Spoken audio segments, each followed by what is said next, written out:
একদিন গভীর জঙ্গলে একাকী শিয়াল রোহান ঘুরে বেড়াচ্ছিল। সে ছিল নিঃসঙ্গ, কারো সাথে তেমন বন্ধুত্ব ছিল না।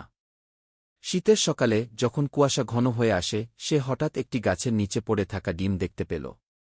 ডিমের খোলস ফেটে ভেতর থেকে একটি ছোট্ট পাখির ছানা বেরিয়ে এল, একদম একা, অসহায়। রোহান প্রথমে দ্বিধায় পড়ে গেল, সে কি পাখিটাকে খেয়ে ফেলবে নাকি আগলে রাখবে। কিন্তু তার মনে পড়ল, ছোটবেলায় সে নিজেও মায়ের স্নেহ ছাড়াই বড় হয়েছে। তাই সে পাখিটির যত্ন নেওয়ার সিদ্ধান্ত নিল।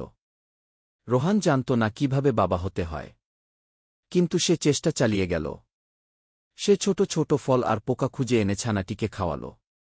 রোদে বসিয়ে তার ডানা শক্ত করল। নিজের লেজ দিয়ে পাখিটাকে গরম রাখল। পাখিটি বড় হতে লাগল, ধীরে ধীরে শিখল কিভাবে উড়তে হয়।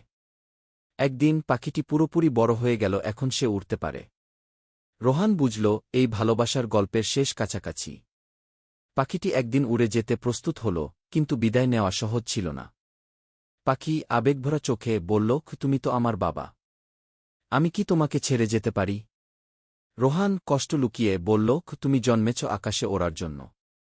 আমি জন্মেছি মাটিতে হাঁটার জন্য। যাও, আপন জীবনে ফিরে যাও। পাখিটি কেঁদে ফেলল, কিন্তু সে জানত, ভালোবাসা মানেই মুক্তি দেওয়া। গল্পের শিক্ষা: সত্যিকারের ভালোবাসা মানে বাঁধন নয়, বরং স্বাধীনতা দেওয়া। পরিবার শুধু রক্তের সম্পর্ক নয়, ভালোবাসার সম্পর্কও হতে পারে। কিছু সম্পর্ক ভাগ্যের নিয়মে তৈরি হয়, আবার হারিয়ে যায়।